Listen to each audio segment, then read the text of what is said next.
Hi everyone, I'm Daniel, and this is the second video in a series about overall strategy in Arkham Horror the card game. As usual, this series is a deep dive into the mechanics of the game. What are the specific challenges the game presents to the players? As I've learned more about what the game asks you to do, and how to do it, I've found that the game is less frustrating and I've had more fun, and won more often. I hope that after watching these videos, you'll also get better at thinking about the challenges in the game and how the investigators you play and the cards you put in your deck can meet those challenges. First, a quick review.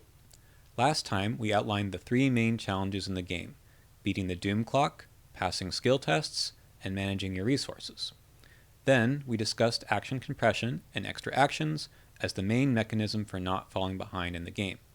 Today, we'll focus on passing skill tests, but bear in mind that the discussion of action compression is not totally over either. After all, if you're struggling to pass skill tests, you'll be wasting a lot of actions. But more to the point, failing to pass a skill test, especially difficult ones, is essentially a roadblock in the scenario. So if it's that simple, just pass your tests, why talk about them extensively in this video? Well, passing skill tests and interacting with the Chaos Bag is a core component of the game. Sure, there are many ways to get a clue or deal damage without taking a test, but taking skill tests is unavoidable completely due to the times when the game makes you take a skill test on an encounter card. Moreover, the difficulty level of the game modifies this aspect directly. This is a larger discussion for another time, but the difference between easy and hard is not how many enemies are in the game or the number of clues you need to collect, but rather how many punishing tokens there are in the Chaos Bag. In other words, passing skill tests is harder. Because skill tests are based on your investigator's skill values as well as your player cards, every investigator will have a different experience with drawing from the Chaos Bag. Are you Preston Fairmont, who would like to avoid tests altogether? Or are you a maxed out Calvin Wright, who proves his worth to the team taking as many skill tests as he can? This is a wonderful piece of game design that provides an interesting variable dynamic between the base skills of investigator, player cards, test difficulties, and of course, the random token pulled from the Chaos Bag. Okay, that's all very nice theory and philosophy about the game, but I imagine you're here for another reason. You want to get better at the game, and sometimes skill tests are kicking your butt. How are you supposed to pass all those tests? Well, we're going to focus on that here too. If you're smarter about how and when to pass skill tests, you will win more games overall. If you get no further in this video, remember one thing. You don't have to try to pass every test. I know this sounds strange because I just finished talking about how crucial they are to the game, but not every test is for you. And passing tests can involve spending various types of resources that can best be spent elsewhere. It is better instead to focus on taking tests that you are likely to pass to begin with. Are you built for investigation and picking up clues? Then it's likely you don't have much in your deck to help pass combat skill tests. If there's an enemy at your location, maybe you can help with a card that does testless damage, but really this job is for someone else. An investigator that tries to cover all of their bases is not likely to excel at any of them, which will lead to failing skill tests. Stick to one or two skills instead. Now, sometimes the game forces you to take tests using skills that you weren't planning on using, especially during the Mythos phase. Let's consider Finn Edwards, who has 3 good skills and 1 very bad skill. The problem is that willpower is a skill that the game often wants you to test, for example with the very common Rotting Remains or its similar cousins. You could try to pass this test by committing a few cards, but as we'll talk about shortly, it's still very likely you'll fail, and fail by a lot. And once you've spent your metaphorical bullets on trying to pass this test, what will you do when you draw it again, since there are 3 of them in the encounter deck? It's better to not put anything in this test at all, and focus more on the inevitable consequences, in this case, taking horror. Thankfully, Finn can include cards that soak or heal horror. It's important to think about the consequences for failing each test. What's the worst thing that can happen if I fail? Does the enemy have retaliate? Think about the relative impact of the situation you're in. If you're doing a basic investigate of a location early in the game, if you fail, you've lost nothing but the 1 action you spent. If you're using a fancy event card that you have to pay 4 resources for, then failing starts to look worse. If you're engaged with an enemy and you need to kill it, move, and kill another enemy your friend is engaged with, then you really do need to pass all of those tests. And this is where saving up cards and resources that you might have spent for an inconsequential test comes in clutch.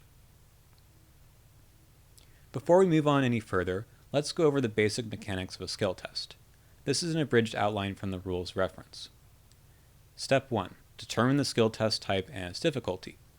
Then, you commit cards in your hand with matching icons to the test type and use any free triggered abilities you might have. Other players at your location may commit 1 card apiece. Then, draw a random chaos token from the bag. Step 4 is when you do any symbol effects from that token, like an Elder Sign or Cultist. Those will either be on your Investigator card or on the scenario reference card. Next, determine your modified skill value. Total up your base skill, that's the one on your Investigator card, add up any appropriate icons committed, any other modifiers in play, including negative ones, then add the modifier from the token you just drew, which could be negative, or positive, or 0. Finally, step 6 is when you determine if you pass or fail.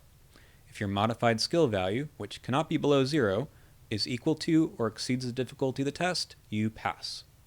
There are more steps after this one, but they're not relevant at the moment. So that was a lot, so let's look at this again with an example. Let's say Skids O'Toole wants to deal with a locked door. Step 1. We'll choose agility for the skill test, and the difficulty is 4. Step 2. Let's commit this defensive stance from our hand. We won't use any other free triggered ability effects. Next, step 3, draw a chaos token, and hey, it's a -4. It doesn't have any other effects, so we'll skip to step 5. Turns out we also had a cat burglar in play, so let's add up all of our active modifiers. Skids has a base 4 agility, add 1 from the cat burglar to make 5, and defensive stance is going to give us 3 more agility icons. It also has 5 combat icons, but they are not added to this test. So it's 8 minus 4 from the token for a modified skill value of 4. Step 6 asks us to compare 4 to the test difficulty of 4, and they're equal, so we pass the test. We got our agility skill value to 8 there, and that's a great number on standard difficulty if you want to pass a tough test. But that's a pretty high number, and to get there we did have to commit a card. So the big question now is, how high should my skill value be in general? Well, how hard are tests on average? Scenarios tend to have some easy tests at a difficulty of 2 or sometimes less. 2 is a common shroud value, which makes sense because investigation is the most important thing you can do in the game. These locations also tend to have more clues than the locations with higher shrouds, so more investigators can chip in. Tests of 3 have an average difficulty. Most locations have a shroud value of 3, and enemies also tend to have a fight value of 3. And unsurprisingly, most encounter cards with tests have a difficulty of 3. The tests of 4 have a moderate difficulty. Specialists in that particular skill need to be able to beat these tests several times a scenario. Often locations with a shroud of 4 also have a victory point on them. Boss enemies might also have a fight value of 4. Finally, we have the hard tests. When these appear on treacheries, you're not meant to pass them. Instead, they usually have mild effects like discarding a card from your deck for each point that you fail by. But every now and then, there will be a location or an enemy with a difficulty of 5, and you will need to pass those tests. And sometimes there will be an important scenario test with a difficulty of 5. It's also worth saying that sometimes treachery cards increase the difficulty of tests, so you should be prepared to beat a difficulty 5 test at least once every scenario. Does the game impose harder tests throughout a campaign? Well, I did a brief look at all the scenario tests, shroud values, and enemy fight values for the Dunwich Legacy campaign. I didn't factor in the number of clues on each location or the health of these enemies, and in fact you won't see every location when you play, so this is just a rough estimate. Anyhow, scenario tests and shroud values don't meaningfully increase throughout the campaign. It does seem that enemies get a little harder to fight, but not much. There are some difficulty spikes. The infamous train scenario, which is scenario 3, is tough all around, and the enemies in the 5th scenario are a little unusual for various reasons. But overall, the difficulty of skill tests is not the main lever for how the game designers increase the difficulty as a campaign progresses. Instead, let's turn our attention to the negative modifiers from the Chaos Bag. On this graph, we're going to see the probability of passing a skill test in the Midnight Masks, scenario 2 of Night of the Zealot. We'll assume your Elder Sign is a +1, and the Skull is a -1, and we're playing on standard difficulty. The way to read this graph is to look at the difference between your skill value before you pull a Chaos token and the test difficulty on the x-axis. If you're taking the test at even, then you have just a 25% chance of passing the test. Those are very bad odds. Just increasing your skill value by 1 more, so that you're up by 1 on the test, gives you more than 30% better odds. Being up by 2 or 3 is where most players feel comfortable taking a test. If the test is crucial, you'll want to beat every token in the bag except for the auto-fail, so try being up by 4. Notably, the math changes by campaign and throughout a campaign. I recently played a campaign where the end of the finale scenario had 8 Chaos tokens in the bag with a -4 or -5 modifier. Yikes. So, if being up by 2 or 3 is where most investigators want to be, let's see how likely they will pass a skill test as a campaign progresses. I'm using the path to Carcosa here with the conviction route. I gave an average value for the skull tokens for each scenario, so this isn't perfectly accurate, but it does give you an idea. First, we're looking at the probability of passing a skill test when you're up by 2. As you can see, this is perfectly okay in the first 3 scenarios, but gets much worse afterwards. I would not feel too comfortable passing a test I'm initiating only up by 2 in the finale. Up by 3, however, does not change much as you get closer to the finale. Again, the math here will be different from campaign to campaign, but I think we can draw several conclusions. How high should my skill value be? Well, you should reasonably investigate at a skill value of 5 or 6 for the vast majority of tests. Most Shroud values are 2 or 3, so these numbers will get you up 3. But sometimes you'll need to investigate at 7 or 8, and by the end of the campaign you should have the ability to be at 9 or 10 a few times. Combat skill tests tend to be slightly higher with a greater consequence of failure. If you can't dispatch an enemy by the time it attacks you, then you'll suffer some damage or horror. Investigating doesn't really have that issue, so boosting your skill value isn't as crucial. Thankfully, most weapons include a significant skill boost, as we'll see later. For other kinds of tests, ones where you can't be up 3, you might want some help from another investigator. Or you can try to ignore them entirely by tanking the consequences of the failure or using a card to deal with the problem without taking a test. It's worth saying that the Chaos Bag math isn't perfect. The game does fight back too. The Chaos Bag gets tougher, scaling throughout a scenario as well as throughout a campaign. And some treacheries will increase a test difficulty or reduce your skill value. Finally, it's worth saying that your investigator choice has a huge impact here, especially on your deck building. Let's take a look at Harvey Walters and Daniela Reyes, both investigators that I would consider to have the best stat lines in the game. Starting with a 5 in the skill used the most means that you don't need to include as many cards that boost that number up very much. Instead, you can include more cards with other more interesting effects, or just cards that improve your deck's consistency. They both also have 4 willpower, which is a skill that the game uses the most on encounter cards. 4 is already an excellent number for mitigating the likes of Rotting Remains, but it doesn't take much for these two investigators to pass all kinds of willpower tests. Let's compare them to Jenny Barnes and Lola Hayes, who have 3s across the board. While an even stat line makes them more versatile, it also means that you need to do more work to increase their skill values to the same level as Harvey and Daniela. While this isn't impossible, it can be challenging if you don't know how to leverage their abilities and their deck building, and it usually requires setting up for a turn or 2 before they are useful. Harvey and Daniela, on the other hand, can get going on turn 1. Okay, with all of that out of the way, let's look at the various ways to boost your skill value. First, we'll look at some assets, which, as usual, are excellent because they last for more than one test. One of the best ways is by playing assets that say you get +1 whatever the skill is. This is a constant ability, so it's good for every test you take as long as it's in play, including encounter cards.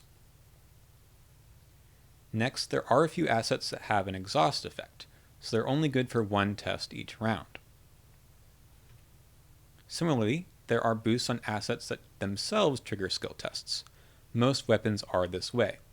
Here, you'll only get the +2 combat when you use baseball bat, but you'll also get any other boosts in play too. Finally, there's a whole series of cards that let you convert resources into skill value. This is used during the same player window as when you commit cards during a skill test. Something like Hard Knocks has unlimited uses, so it's great to put you up at exactly the number you want, but be careful because these cards can really drain you of resources. Next, let's just talk about committing cards with matching icons. If you're relying on skill cards in your deck, you'll need a lot of card draw too to replace the skills once you've used them. Manual Dexterity and the other similar core set skills are great because they replace themselves on success. Now remember that the rule for committing cards means that something like Manual Dexterity cannot be committed to a test on lockpicks, because lockpicks initiates an intellect skill test, and the icons on Manual Dexterity are agility icons.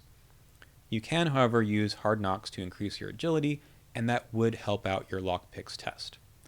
Anyways, cards with 2 or more matching icons are really great. Only one icon is not really worth your time unless you are desperate. Skill cards usually have another effect if you succeed. For Sharp Vision, if you commit it to a basic Investigate, it will gain additional icons, and if you succeed by 2, you'll get a second clue. That's pretty excellent. You can commit any card with matching icons to the test, but assets and events only contribute their icons in the upper left side of the card. Their text boxes are blank. If you commit a spare machete to a test, you'll just get the one combat icon, not any extra damage. And as a reminder, each other investigator can commit one card from their hand to your test if they're at your location. The confusing bit is that the U on skill cards always refers to the person who committed the card. For Dauntless Spirit, this card will gain icons equal to the stats of whoever committed it, not the person performing the skill test. This is a great way to encourage team play. If Daniela Reyes, who has 5 combat, commits this card to a willpower test performed by Monterey Jack, who has 1 willpower, Monterey's skill value goes up to 6. There are a few other ways to increase your skill value. These are a few events that give you a boost for the rest of the round, like Fight or Flight, or other cards that just do this for one test. Either way, this can help you get over the hump for some difficult skill tests. Next, you can also increase your base skill, which is somewhat like increasing your skill value, and you still get other boosts in play. There's a whole video on this archetype on the channel if you want to learn more. Finally, you can also reduce the difficulty of a test, which is similar to boosting your skill value, except for when you reduce the difficulty to 0, you can only fail the test on an auto-fail token, and there may be some other benefits like Old Keyring 3 here. I also have a video on this archetype if you want to learn more. Okay, Another way to pass tests is to react to chaos tokens after you've drawn them. This allows you to conserve resources and test at lower skill values. Let's look at that more. One thing you can do is reorder the steps in how you take a skill test. What if you knew the token you were going to draw before you committed cards or spent resources? Scrying Mirror allows you to do just that. Remember that all you need to do to pass a test is just equal the difficulty value. If you draw a -4 token, well, now you know what you need to do to pass. But if you draw a 0, you might not need to do anything at all. Let's talk about the power of Lucky. You play this card after you draw the chaos token, only if you would fail. Note that this card only adds to your skill value, and then your whole modified skill value is recalculated. Okay, if the worst negative modifier in the bag is -4, and you have Lucky in your hand, you only need to be up 2 on the test. Why? If you do draw a -3 or a -4, you can play Lucky and equal or exceed the test difficulty. But if you don't draw those tokens, you pass the test anyways, and hang on to the card for a future test. Compare this to throwing out a skill card with 2 icons. You didn't know if you needed them or not, so there's a good chance the card is wasted. With lucky, you only play the card when you need it. Similarly, you can hang on to Sure Gamble until you need it. It's kind of a rogue lucky. You can safely take a test, even with the difficulty level, and it will likely help out any rogue succeed by X effects you may have. There's also a few cards that let you just redraw a token that you don't like. This is Wendy's native ability, but any rogue investigator with a lot of money can make use of lucky dice. Here, you'll keep spending 2 resources until you pass a test, or hit the autofail.